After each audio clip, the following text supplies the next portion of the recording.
वो कहते हैं ना कि एक अच्छा रिश्ता बनता है बातों से, और आप तो जानते हैं कि यहाँ तो पिछले 3-4 महीनों से बातें नहीं चल रही थी। तो इसका ये मतलब मत निकलेगा कि हम आपसे अच्छा रिश्ता नहीं बनाना चाहते, लेकिन हम व्यस्त थे शादियों में और ऊपर से हम ठहरे फ़ोटो वाले। तो आपको जानते ही है कि सबको कितना लगाव होता है अपने फ़ोटो के प्रति।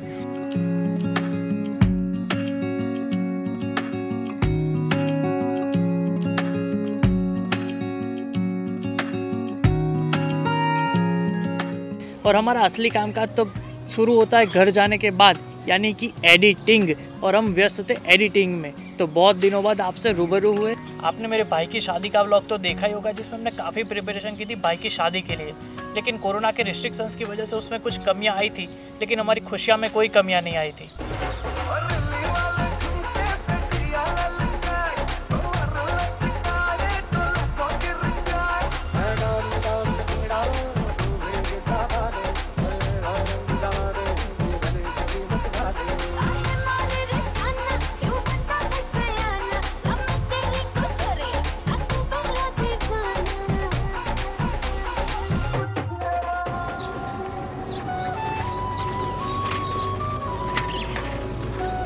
चौबीस जनवरी 2022 को एक ऐसी घटना हुई जिसको हम भूलना चाहे तो भी नहीं भुला सकते। और शादी वाले दिन ही हम पारिवारिक रिवाज को निभाने के लिए कुल देवी के दर्शन करने के लिए गांव जा रहे थे।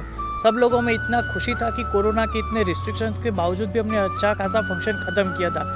लेकिन सारी खुशी के माहौल के बीच में पापा की ओर से एक ऐसी बात जानने को मिली कि उससे पूरी खुशी का माहौल मातम में छा गया। हमारी पूरी फैमिली शादी का मज़ा ले रही थी, लेकिन उसी वक्त हमारी फैमिली के गुरु, कि जिनको हम सीताराम दादा कहते हैं, वो इस दुनिया को अलविदा कह रहे हैं। समय का पहिया चलता है, दिन ढलता है, रात आती है। रात में जब एक छोटा सा नन्हा सा दीपक जलता है, उसकी जरा सी ज्योत सही, पर दूर से उसको देख कोई बरसों का मुसाफिर गिरते गिरते संभलता है। समय का पहिया चलता है, दिन ढल। उगते सूरज के किरणों के साथ एक जिंदगी की शुरुआत हुई थी, तो वैसे ही ढलते सूरज के साथ एक जिंदगी का अस्त हो गया, और जो दोनों ही दिल के बहुत करीब थे। सीताराम दादा और हमारी फैमिली का ये सफ़र करीब 1993-1994 में शुरू हुआ था, जब मेरे नाना तलोद डिस्ट्रिक्ट में जॉब करते थे। और वहीं से नाना नानी एक मंदिर में दर्शन करने के लिए गए थे, और वहाँ ही नानी को उन्होंने अपनी बहन बनाया था, और ये सफ़र वहीं से हमारी फैमिली के साथ शुरू हुआ था।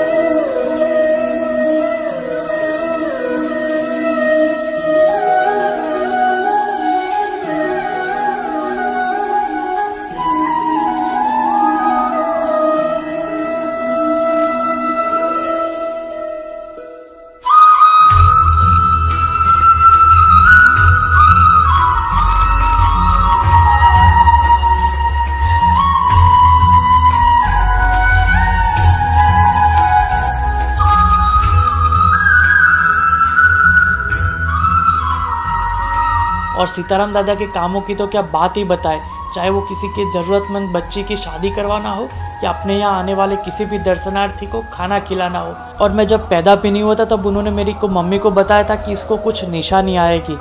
और सीताराम दादा की यादों की निशानी ये डबल थंब आज भी मेरे पास है। मुझे आज भी याद है जब मैं छोटा था, 26 जनवरी को मैंने झंडी, जो तिरंगा बोलते हैं, वो दिलाने के लिए इतनी जिद की थी, और मैंने उनको पूरा रोड पर उसको यहाँ घाटलोड़िया से उनको यहाँ दौड़ाया था कि मुझे ये झंडी चाहिए, मुझे ये झंडी चाहिए करके। सीताराम दादा कहीं पर जाते थे किसी के घर तो बहुत रुकते नहीं थे, 10-15 मिनट तो उनके लिए बहुत हो जाती थी। लेकिन वो थोड़े दिन पहले ही हमारे घर पर आए थे, तो आइए देखते हैं उसकी मेमोरी।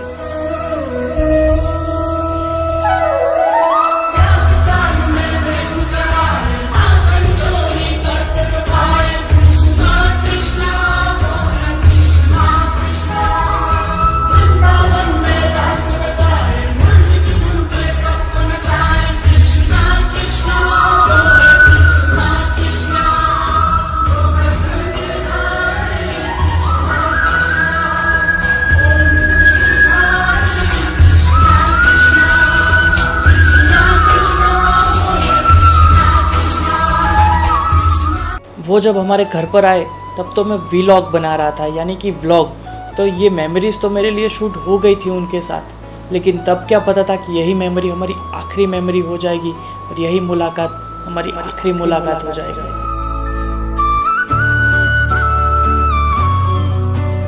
हमारे पास उनकी इतनी ज़्यादा तस्वीरें तो नहीं है, लेकिन वो जो हमारे दिल पर तस्वीर बना कर गए अपनी, वो हम कभी भूल नहीं पाएंगे।